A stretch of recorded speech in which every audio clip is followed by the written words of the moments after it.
सवाल किया गया अमीरुल मोमिनीन अलैहिस्सलाम से ईमान के बारे में। ये मेरा काम नहीं हुआ, ये सौदा नहीं हुआ, ये कीमत नहीं बढ़ी, ये तरक्की नहीं हुई, ये बीमारी आ गई, ये फलान।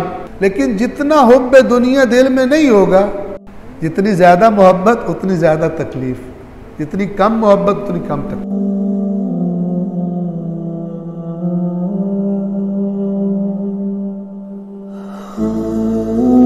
अगली जो हदीस हमने आपको बयान करनी है वो है बाब नंबर किताबुल ईमान वल कुफ्र का बाब नंबर 25 और इसका उन्वान है सिफ़तुल ईमान। ईमान की सिफ़त यानी ईमान का बयान। जब आप किसी की सिफ़त बयान करते हैं, आप उसकी खसूसियात बयान कर रहे होते हैं ताकि जिनको आप बयान कर रहे हैं उनको पता चल जाए ये कौन है, किस तरह का इंसान। ईमान की सिफ़त यानी ईमान का बयान, ईमान की खसूसियात। इस किताब का नाम ही किताबुल ईमान वल कुफ्र। उसमें जितनी रिवायात हैं वो इन दोनों चीज़ों से मरबूत हैं, ईमान से और कुफ्र से। तो इस बाब में एक ही रिवायत है और ये रिवायत पहली रिवायत इस बाब की अन जाबिरिन, ये जाबिर इब्न यजीद जुअफ़ी हैं। अन अबी जाफ़रिन, अबी जाफ़र इमाम बाक़िर अलैहिस्सलाम हैं। क़ाला, इमाम बाक़िर अलैहिस्सलाम ने फ़रमाया सुइल अमीरुल मुमिनीन अलैहिस्सलाम अनिल ईमान। सवाल किया गया अमीरुल मुमिनीन अलैहिस्सलाम से ईमान के बारे में, यानी मौला अली अलैहिस्सलाम से सवाल किया गया ईमान के बारे में। फ़क़ाल, तो मौला ने जवाब में ये फरमाया इन्नल्लाह अज़्ज़ व जल्ल जअलल ईमान अला अर्बअ दआइम। बेशक अल्लाह अज़्ज़ व जल ने करार दिया है ईमान को 4 सतूनों पर, 4 बुनियादों पर जिन पर ईमान टिकता है। ये 4 चीज़ें उसकी बुनियादें होती हैं। और वो कौन कौन से हैं? अला सब्र वल यकीन वल अदल वल जिहाद। सब्र, यकीन, अदल और जिहाद। फस्सब्रु मिन ज़ालिका अला अर्बअ शुअबिन। और इन 4 में से जो पहला है यानी सब्र है, उसके 4 शोबे,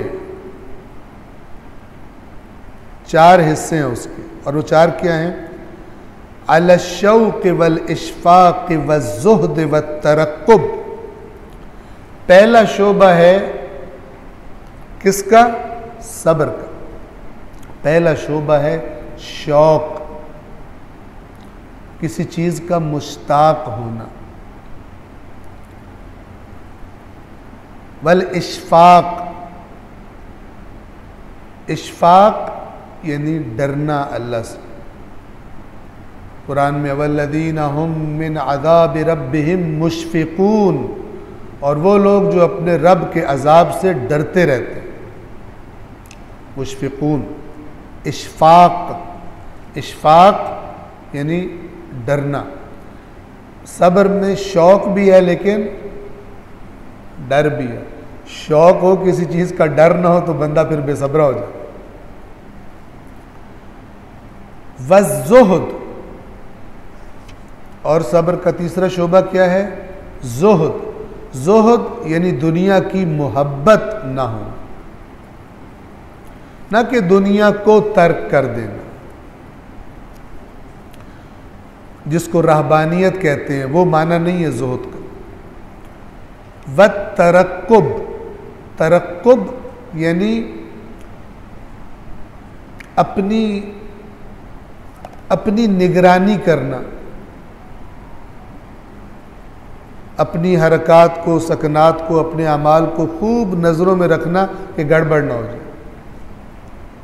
अब देखिए इन 4 को मौला बयान फरमाते हैं कि इनसे क्या मुराद है? शौक़, इशफ़ाक़, ज़ुहद, तरक़्क़ुब। फरमाते हैं इनकी वजाहत में, सब्र की वजाहत में, फमनिश्ताक़ इलल जन्नह, बस जो मुश्ताक हो जन्नत की तरफ जाने का।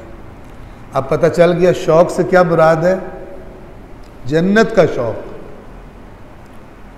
जो मुश्ताक हो जन्नत की तरफ जाने का, सला अन शहवात, सला अन शहवात यानी वो अपने आप को शहवात से अलग कर लेता है, रोक लेता है, तर्क कर देता है शहवात को। शहवत अरबी ज़ुबान में शदीद ख्वाहिश को कहते हैं, और हमारे अंदर शदीद ख्वाहिशात जो पैदा होती हैं बाज़ औक़ात हलाल चीज़ के बारे में होती है, बाज़ औक़ात हराम के बारे में। तो यहाँ मुराद है हराम से ख़ुद को अलग कर। जो जन्नत का मुश्ताक है वो हराम से सब्र करे, हराम से ख़ुद को कंट्रोल करे, सब्र बयान हो रहा है। फ़मन इश्ताक़ इलल जन्नह, जो जन्नत की तरफ मुश्ताक हुआ, सला अन शहवात, वो शहवात से उसने ख़ुद को अलग कर लिया, उनके तर्क करने पर सब्र किया। दूसरा था इशफाक, वमन अशफ़क़ मिनन नार, और जो आग से डरा, जो आग में जलने से डरता है जहन्नम की, रजा अनिल मुहर्रमात, वो हराम कामों से वापस पलट आया। हराम के रास्ते पे जा रहा था, देखा इसके बाद तो आग है जहन्नम की, पलट आया वापस। तो तीसरा था ज़ुहद, वमन ज़हुद फ़िद दुनिया हानत अलैहिल मुसीबात। बहुत सभी बातें हकीकत हैं, लेकिन बहुत ही ज़बरदस्त हकीकत है। जो दुनिया में ज़ाहिद हो गया, उस पर दुनिया की मुसीबतें बहुत छोटी हो जाती। हमें मुसीबतें क्यों बड़ी लगती हैं? इसलिए कि हम दुनिया को बहुत इंपॉर्टेंस देते हैं। ये मेरा काम नहीं हुआ, ये सौदा नहीं हुआ, ये कीमत नहीं बढ़ी, ये तरक्की नहीं हुई, ये बीमारी आ गई, ये फलान। तो जितनी दुनिया इम्पोर्टेंट है हमारे लिए, उतना ये काम, दुनियावी कामों का ना होना बड़ी मुसीबतें होता है हमारे लिए। लेकिन जितना हुब्ब दुनिया दिल में नहीं होगा, तो उतनी ही मुसीबत का एहसास कम हो जाएगा। मिसाल दे रहा हूं कि जब मेरे सामने कोई मसलन आजकल 10 रुपए की कोई वैल्यू नहीं, तो 10 रुपए गुम जाए मेरी जेब से, तो बस मुझे ख्याल आएगा 10 रुपए थे, पता नहीं कहाँ चले गए। इससे ज़्यादा मसलन तकलीफ नहीं होगी। लेकिन अगर मेरी जेब में मिसाल के तौर पर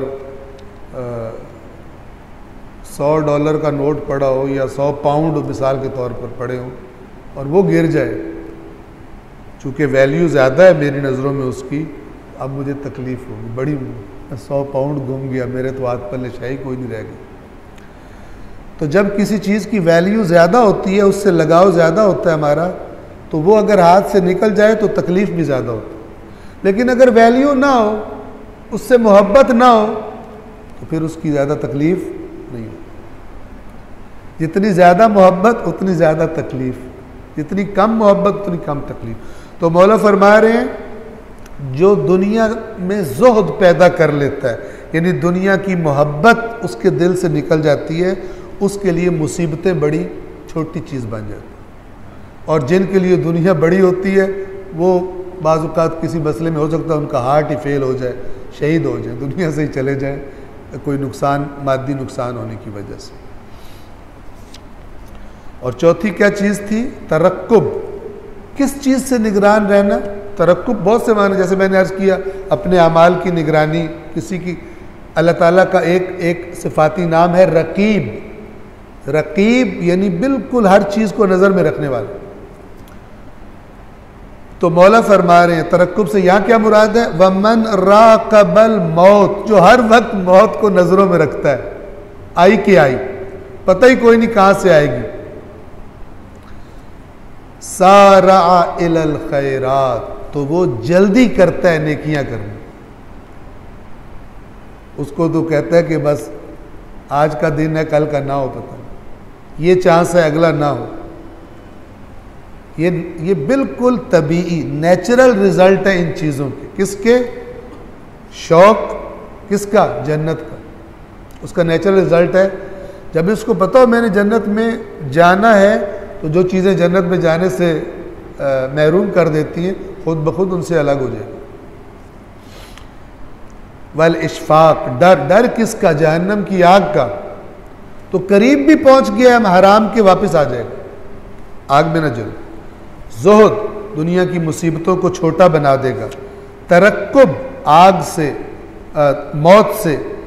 वमन राकबल मौत सारा इलल खैरात, जल्दी करता है, सुरअत करता है नेकियां करने। जिसकी नज़रें मौत पे लगी हों। सब्र के बाद दूसरी चीज़ क्या थी? ईमान का दूसरा सुतून यकीन। तो इस रिवायत के मुताबिक मौला फरमाते हैं वल यकीन अला अरबा शुअब, यकीन के भी 4 शोबे। तबसिरतुल फितना, फितना तोय से, फतीन, ज़हीन और फतीन जो हम कहते हैं। तबसिरा यानी अरबी का माना करो, उर्दू में तो तबसरा करना, तबसरा करना। अरबी में तबसरे का मतलब क्या है? कुरान में है तबसिरतन व ज़िक्रा लिल इबाद, ये दिखाने के लिए। तबसरा बसारत से, किसी दूसरे को कुछ दिखाना। तबसिरतन, ये जो बातें हम कर रहे हैं ये तुम्हें दिखाना चाहते हैं हम। व ज़िक्रा, और याद दहानी और नसीहत करना चाहते हैं लिल इबाद, बंदों के लिए। तबसिरतुल फितना, अपनी फितानत, फितानत यानी फ़हम, अपने फ़हम को और ज़्यादा, जैसे कहते हैं उसकी आंखें खोल देना ताकि और ज़्यादा चीज़ें देखें। वत्तअव्वुलिल हिक्मा, हिकमत कहते हैं दानाई को, और तअव्वुल अव्वल से, हिकमत की असल, हिकमत की हकीकत आगे बयान करेंगे खुद ही।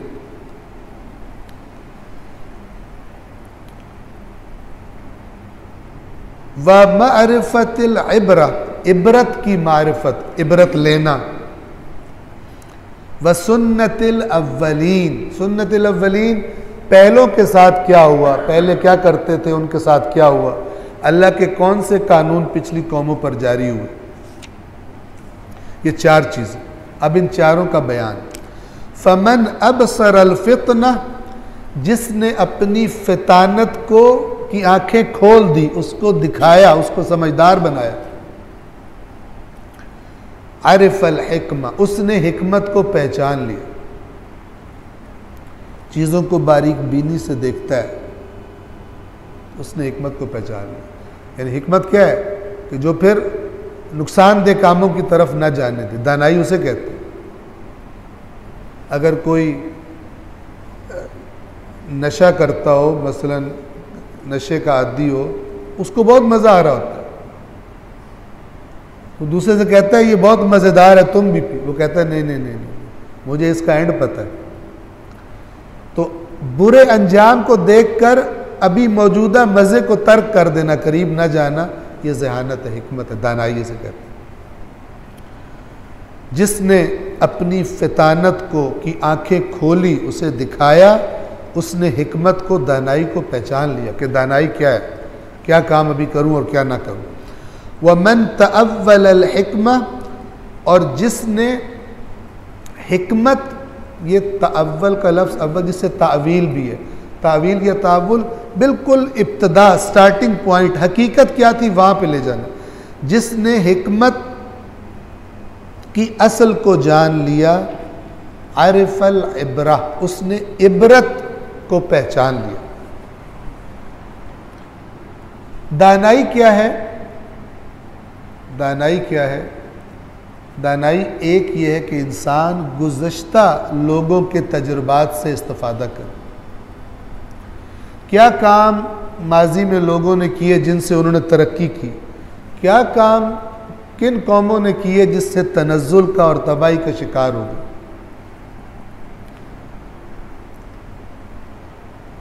वमन आरिफ यानी हिकमत दानाई से बंदा फिर इबरत लेता है, जो दाना हो जाए वो इबरत लेता है।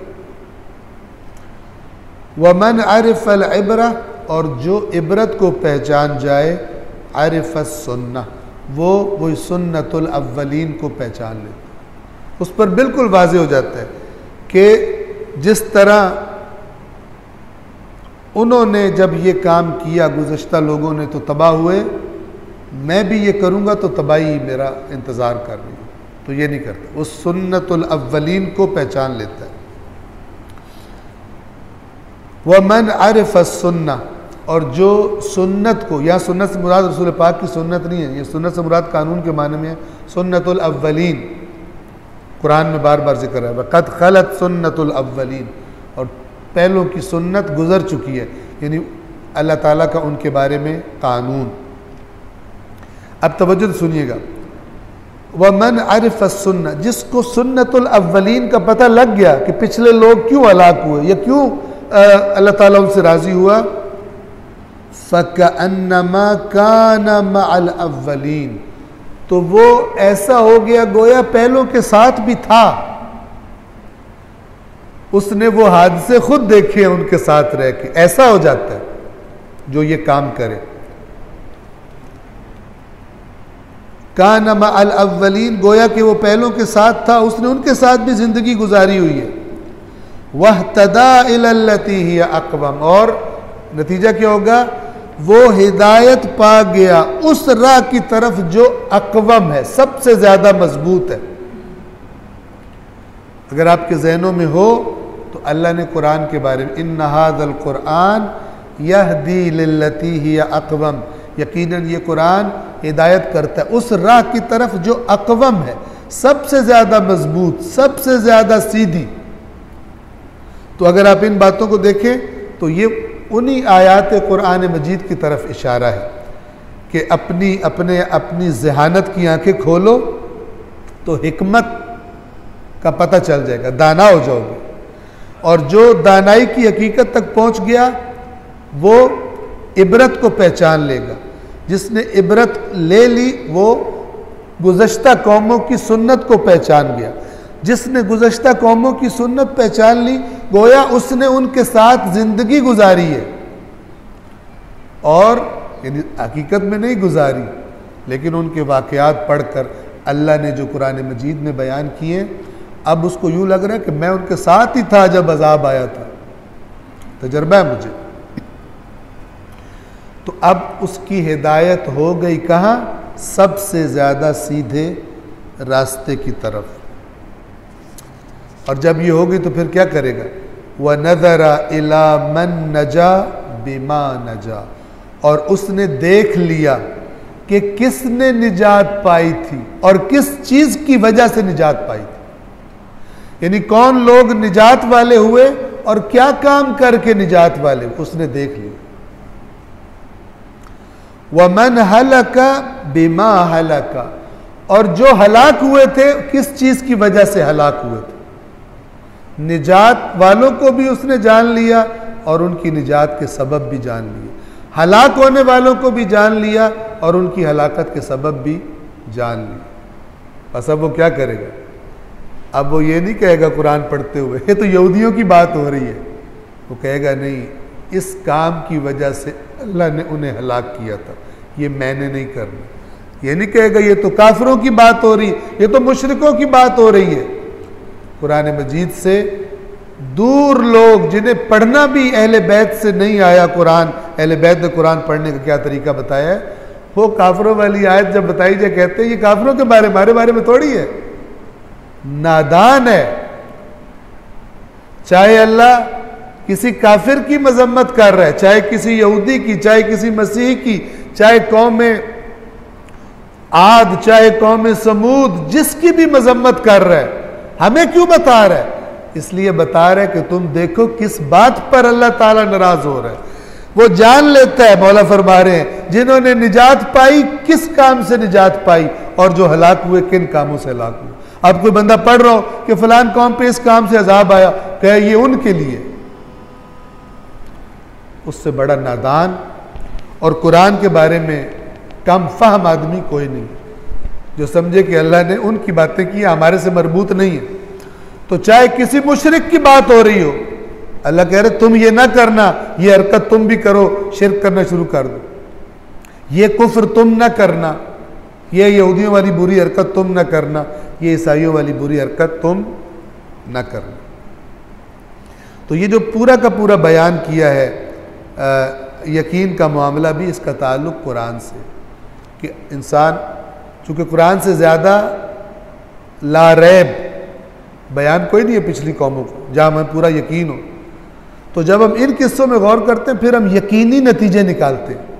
चूँकि कोई तारीखी बात हो किताब में, हुआ है या नहीं हुआ, हम कहते पता नहीं ये हुआ भी है या नहीं हुआ, तो किस तरह इसकी बेस पर एक रिज़ल्ट निकालें।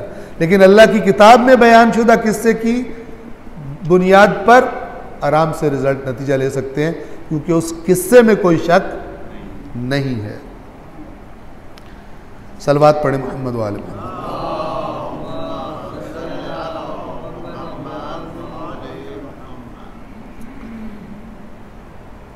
और फिर मौला फरमाते हैं व इन्नमा अहलकल्लाहु मन अहलका, और अल्लाह ने जिसे भी हलाक किया है उसे सिर्फ हलाक किया, किस वजह से? बेमासियत ही, उसकी नाफरमानी की वजह से। यानी खुलासा ये है कि हलाकत से बचने के लिए बंदा क्या करेगा? अल्लाह की नाफरमानियों से बचने की कोशिश करेगा।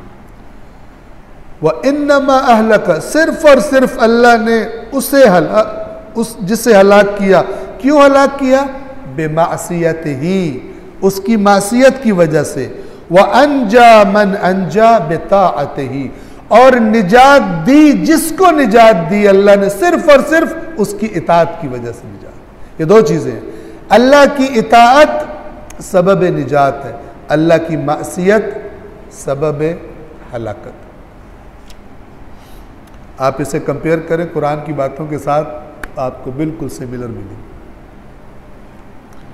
लेकिन बाज़ औक़ात हो सकता है आप ऐसी रिवायात सुने, आप कहें कुरान मजीद में तो बिल्कुल और वादी है, यहाँ पर बिल्कुल और है, तो वो मशकूक जगह होती है, जिसके बारे में अइम्मा ने हमें ख़बरदार फरमाया कि कुरान के ख़िलाफ़ देखो तो कबूल मत करो। अल्लाह ताला मुझे आपको हम सब को तौफीक दे। मैं बार बार कहता हूँ, और आप बावर कीजिए, बड़ी तड़प के साथ कहता हूँ, ख़ास तौर पे आप माशाल्लाह यहाँ पे तशरीफ़ लाते हैं, और जो लोग भी सुनते हैं या सुन रहे हैं, कि अपनी रूटीन में शामिल कीजिए कुरान मजीद। कुछ अरसे बाद आपको सारा आता हो। और ये जो ढकोसले कुरान के बारे में आपने लोगों से पहले सुने हुए यूँ, तो ये सारे वो हबा अन मंसूरा, बैत अन कबूत की तरह, मकड़ी के जाले की तरह आपके लिए बिल्कुल ख़त्म हो जाएंगे। इतना पावरफुल है। लेकिन जाहिर है कि जो उसकी तरफ आएगा उसी को आता होगा। उसके बाद जब आप कोई रिवायत पढ़ेंगे, जब आप कोई तकरीर सुनेंगे अल्लामा हैदर नकवी साहब की मिसाल के तौर पर, फिर आपका जो दिमाग में जो रडार है ना, वो बड़ा तेज़ होगा, सही को गलत से जुदा करने वाला। कुरान मजीद बहुत ताकतवर है, बहुत ताकतवर है, लेकिन कदर नहीं की, और कुरान की कदर नहीं की यानी अल्लाह की कदर नहीं की। उसके बाद सब्र और यकीन का बयान हो गया। चौथा सुतून ईमान का क्या बताया था? अदल, अदालत। वल अदल अला अला अरबा शुअबिन, अदल के भी मौला फरमाते हैं 4 शोबे। गामिदिल फहम, गामिज ऑपोजिट है वाज़ेह का। कोई चीज़ जो वाज़ेह होती है, जो वाज़ेह ना हो उसे कहते हैं गामिज अरबी ज़ुबान में। गामिजुल फहम यानी इसको बड़े गुमूज दूर करके, बड़े इबहाम दूर करके अच्छी तरह समझना पड़ता है। यानी जो समझ ना रखता हो वो अदल नहीं कर सकता। जब उसे पता ही नहीं है कौन सी चीज़ का मकाम क्या है तो वो करेगा क्या? तो जितना अच्छा फहम होगा, समझ होगी, उतना वो आदिल होगा। व गम्रिल इल्म, गम्र कहते हैं कसरत को, बड़ा गामिज़िल फहम यानी बड़ा बारीक फहम चाहिए आदिल के लिए, और बड़ी कसरत इल्म की चाहिए। फ़र्ज़ करें जिस बंदे ने किसी, मिसाल के तौर पर आपके पास कोई झगड़ा मसला आता है, आपने कज़ावत करनी, वैसे तो जिसका जो दिल आए कज़ावत कर देता है, लेकिन सही कज़ावत के लिए, आदिलाना कज़ावत के लिए इल्म होना चाहिए कि इन मामलात में आदिल क्या है। किसी को सज़ा देनी है तो कितनी, किसी को जुर्माना करना है तो कितना, किसी तमाम मामलात में।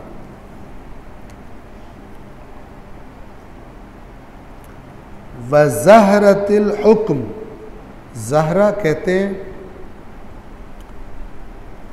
रोशन चमकदार चीज़ को, यानी बेहतरीन डिसीजन दे सकना।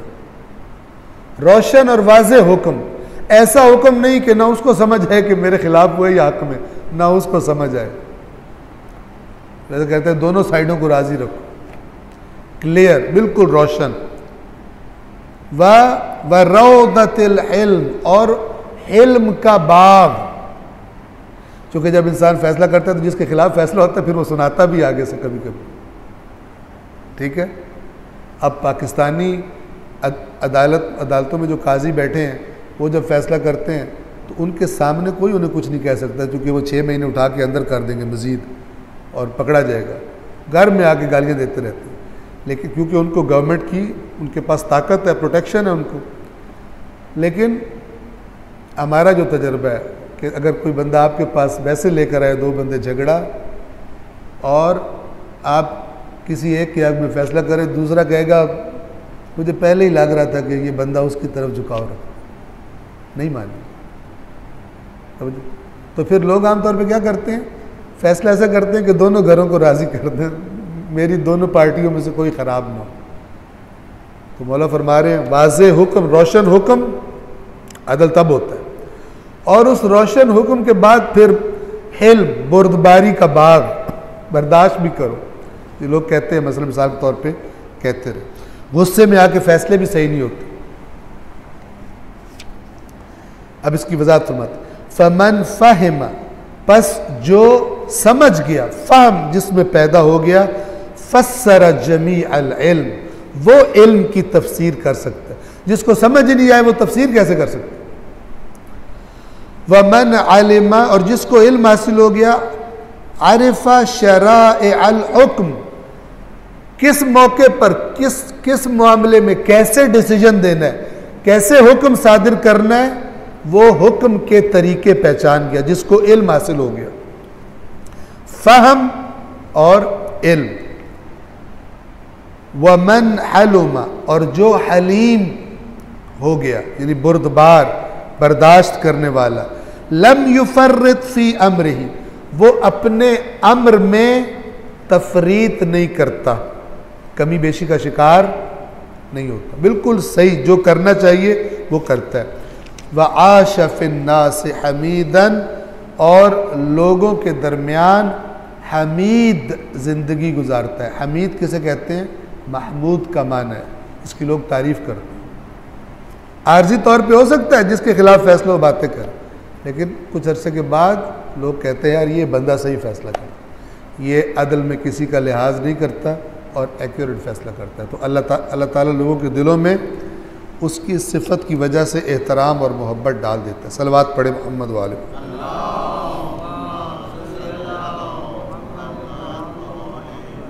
और चौथी चीज़, चौथा जो सुतून था ईमान का, वो था जिहाद। वल जिहाद अला अर्बअ शुअबिन, और जिहाद के 4 शोबे।